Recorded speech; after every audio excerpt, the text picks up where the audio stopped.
Good morning, everybody. My name is Chris Gorgeous from ASL Basics, and today we're going to be doing a live class.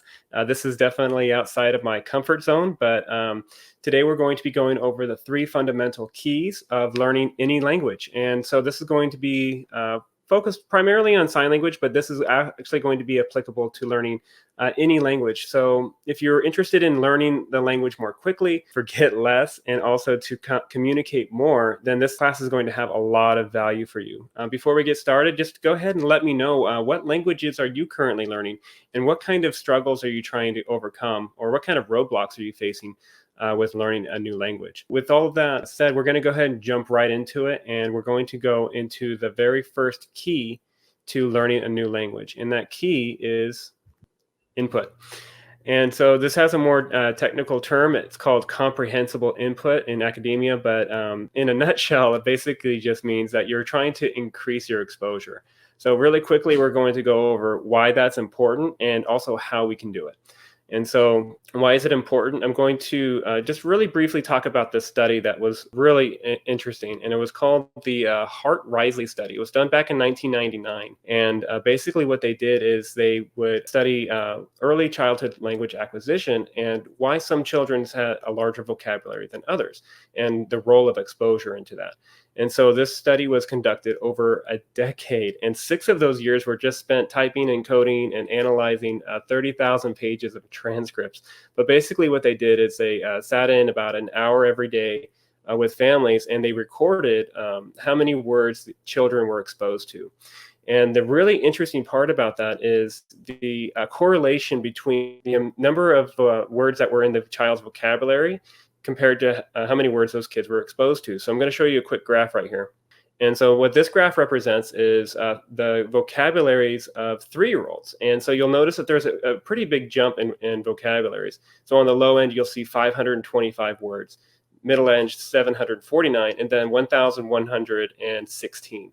And the big difference between those vocabulary sizes was the number of words that they were exposed to. And this is really interesting because this is as early as 3 years old. And you can see the differences in the sizes of their vocabulary. And this was all because of the amount of words that they were exposed to. And that gap can be huge. And so on the lower end, children were exposed to like maybe 15 million words versus 45 million words. So the study was actually coined like the 30 million word gap. And basically, in a nutshell, what it shows is that there's a direct correlation to how many words that we're exposed to and how many words that we're able to produce, and how quickly we're able to acquire that language. So how do we increase that exposure for ourselves? So YouTube is actually a really powerful platform. I was reading this book last year called The Innovator's Mindset, and he was talking about these middle schoolers that were able to learn how to build a hovercraft just from YouTube. And so it's really turned into this learning platform. And if you're learning sign language, on my website, I've listed some YouTube channels that are sign language focused. Bill Vickers, ASL That, deaf professors that teach the language directly and have classes that are kind of surrounded with language learning. And also, like, vlogging is very popular. So if that's something that you're into, Sign Duo, Signed with Heart, these channels have a lot of great content for you to go ahead and dive into and increase your exposure to the language. Because what's important about comprehensible input is that it's more than just words. It's more than just vocabulary. It needs to be conversations. It needs to be the language with how it's actually used. And there's no better way to do that than to expose yourself to actual conversations and just real live world input. So those resources are great if you're wanting to learn sign language. And if you're learning another language besides ASL, then there are also YouTube channels that are in other languages.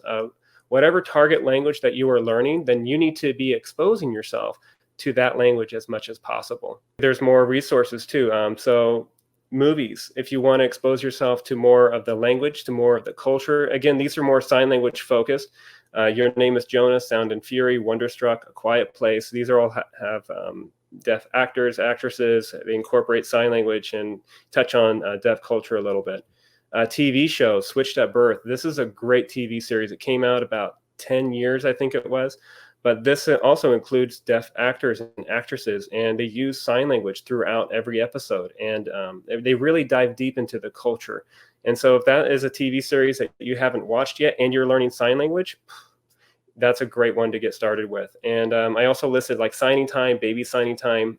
These are more directed for children. So if you're trying to teach your children, they're great, but they're also great if you're adults. They teach real common words, everyday language. And documentaries. See What I'm Saying Through Deaf Eyes. These are great documentaries to really learn more about the culture, and you're going to be able to just learn and expose yourself to more of the language. So with that, again, these resources are all available on the website. If you go to the homepage of aslbasics.com, you'll see Let's Get Started, free resources. You just click that button and you'll have links to all of those different resources that I've mentioned, including also to some ASL dictionaries. And I see more people are learning. Let's see if I can highlight some of these comments here. We got somebody learning Polish. We have somebody learning ASL. And we also have Leah G learning ASL. So I want to thank everybody that is here live with me right now. George, Cindy, Larry, Amira, George, thank you all for coming this morning, and hopefully that you're finding value in this video so far. And so the first key is exposure. The second key to learning a new language is output. So the first key is input, right? We want to expose ourselves to the language as much as possible, and preferably in ways that we actually enjoy, right? If we don't enjoy the process, we're probably going to just give up on it. But basically, output is going to be the other side of that equation. That's going to be using what we know. And this is where we can take a really valuable lesson from children and how they learn languages and how they use languages. And so you take a 1-year-old and they're not able to formulate sentences. They only have a very small number of words that they know. Maybe it's mom, maybe it's hungry, maybe it's tired. And just with those one-word sentences, they're able to convey what they want. And when we're just beginning to learn a language, our vocabulary is going to be that of a toddler, and then as a 2-year-old, and then as a 3-year-old, and it kind of progresses like that as well. And the secret to that is that we need to use what little we know, especially in the beginning, because if we're not using what we know and we're not using it, then we're not going to be able to produce the language. One big tip is to try to get over the fear of being wrong and really kind of relish in those mistakes. And we see this in children all the time. They are not afraid of making mistakes. They're not subconscious of looking silly or being judged. But we as an adults, that's a really big roadblock. Subconsciously, we don't want to look stupid. We don't want to say the wrong thing. We don't want to appear like we can't communicate what we want to. And so if we can overcome that fear and kind of build up that confidence and just realize that, yeah, we may have the language and the vocabulary of a toddler, but that's okay. If we're going to get to the next step, we're going to go ahead and have to use what we know. Like one great way of doing that is to join like practice sessions. Every Wednesday, I've been hosting ASL group practice sessions and connecting students with each other. So they're able to get together and use what they know with one another. And so if that's something that you're interested in, feel free to let me know and I can give you a link to that. And also, just as a note, all the references and resources and everything I'll have in the description area below on YouTube, and there will be links to all of that. The third key is going to be actually a two-parter. It's going to be review and feedback. And we'll be talking a little bit about what a language parent is and why that's so important. The first part of that is going to be review and understand that a language is a skill. And with any skill, it's going to take that you actually use what it is that you're trying to learn. And many cases, you may have heard of the 10,000 hour rule. Like if you want to become proficient at it, if you want to become skilled at something, it's going to just take 10,000 hours of just like raw practice and doing it. But we have to also understand that repetition is so important. Many times we just want to go ahead and learn a sign or learn a word and it's one and done. But really, that's not how the brain works. The brain works through repetition. And there's a saying called the neurons that fire together wire together. And the reason for that is the more that we repeat something over and over and over again, whether it's a sport or whether it's a language or whether it's a skill, if we don't do that repetition, we're not going to become skilled at it. And languages are no different. So repetition is really, really important. And speaking of repetition, there's this really great book that is all about how you can increase your memory. So this is by Grandmaster Kevin Horsley. He's a master chess player, and he has the world record for memorizing the most digits of pi, 3.14259, and it just goes on and on. But he memorized 10,000 places of that number, and he has a world record in it. And so he wrote this book that's all about how you can increase your memory and forget less. And that is one of the biggest challenges to learning the language. Learning a word or learning a sign, and a week later it's gone. And so what he teaches is there's lots of different methods that he uses, but one of them is called spaced repetition. And basically you can boil it down to like a 3x3 method of, if you learn something new before the day is over, try to review it 3 times. And then in the first week, try to review it 3 times again. And in the first month, review it 3 times again. And this is a really, really powerful way to stop forgetting things. And that review is so important. So if you review it a lot when you first learn it, and then you review it less frequently, then you're going to be able to retain that information. And think about like a phone number that you learned from, 10, 15 years ago. And for many of us, that number is still in our memories, or addresses, or just think of different little things like that are just rooted in our long-term memory. And that spaced repetition is a great way to transfer that new information from our short-term memory to our mid-term memory to our long-term memory. So review is definitely really important. And I really love this quote from the book too. It says, you can remember mountains of information when you are interested in the subject. It almost feels automatic and your concentration is at a peak. Your deficits of attention are mostly interest deficits. So this is another aspect of language learning that many of us maybe take the wrong approach. We may want to focus on vocabulary, and we're focusing on books and things like that, and approaching languages as an academic exercise. But if we don't find that exercise or that method very appealing or interesting, then we're not going to remember what we learned, and we're probably going to give up rather quickly. And I think it's between like 90 to 95% of people that attempt to learn a new language aren't successful, and they give up. And I think most of that is attributed to not enjoying the process. And so much of learning a language is finding ways to make the process enjoyable. Another quick book that is really, really great for just learning anything really is Understanding How the Brain Works. So this is a book called The Motivated Brain. It's by Gail Gregory. And one of the quotes that she had is, if learning is interesting, challenging, and meaningful, doing the work is its own reward. Again, it kind of comes back to making the process fun. And if you ever do research into polyglots, people that learn lots of languages, 4, 5, 6, 7, 8 languages, one thing that they all have in common is make the language learning process enjoyable. And that's different for everybody. So one of the things that I encourage all of you that are trying to learn a new language is to try to find a way to make the language learning process enjoyable. So we've gone over the review part of it. So we want to make sure that we review what we are learning on a consistent basis. And we can use that spaced repetition to help us not forget the things that we're learning. And the second part of that is feedback. This A Good Language Parent is actually taken from a TED Talk by Chris Lonsdale. He's a linguist from New Zealand. And his TED Talk is about how you can learn any language in 6 months. And one of those factors is having a good language parent. And he goes over 4 aspects of what a good language parent is and what they do. And so the first thing is that good language parent is going to work to understand what you are saying. And again, think back to when you're a child, or maybe you're a parent and you have a small one at home. Think of how you interact with them, and you really want to try to understand what they're saying.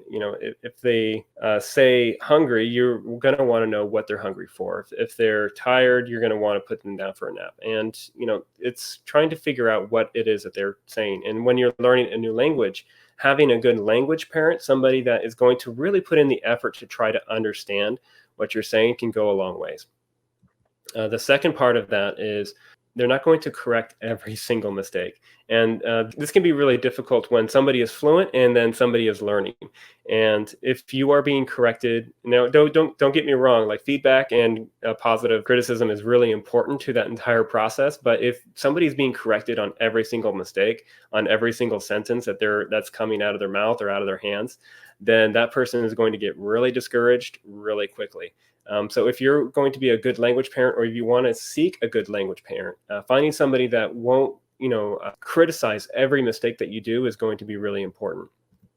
The third one is they confirm understanding by using correct language. So we do this with kids all the time. And maybe they're saying, I want to brush my teeth. And you say, oh, you want to brush your teeth.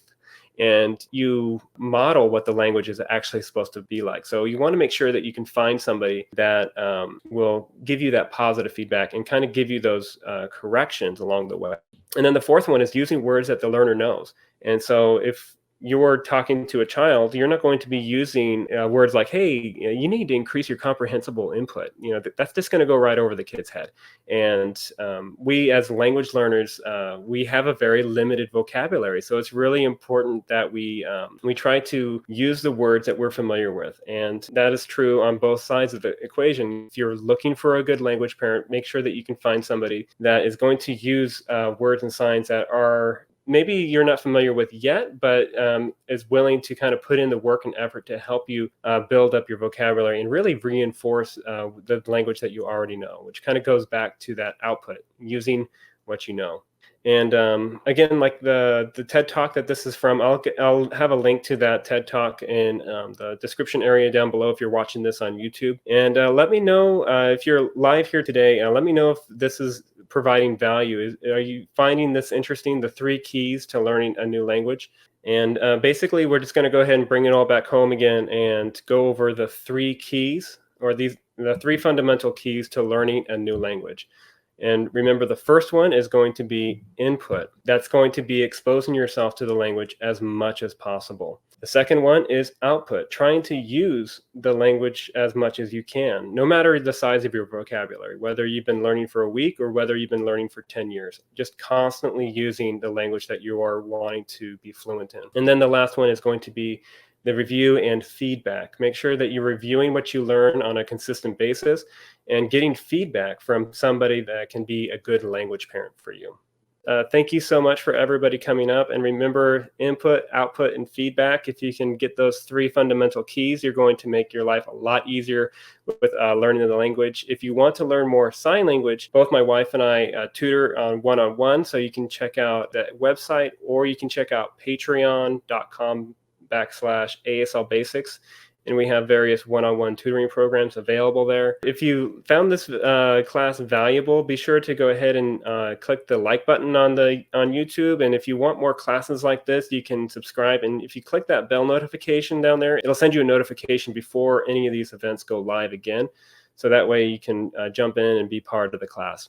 And if you have been, thank you for watching. And until next time, I'll see you later. Bye.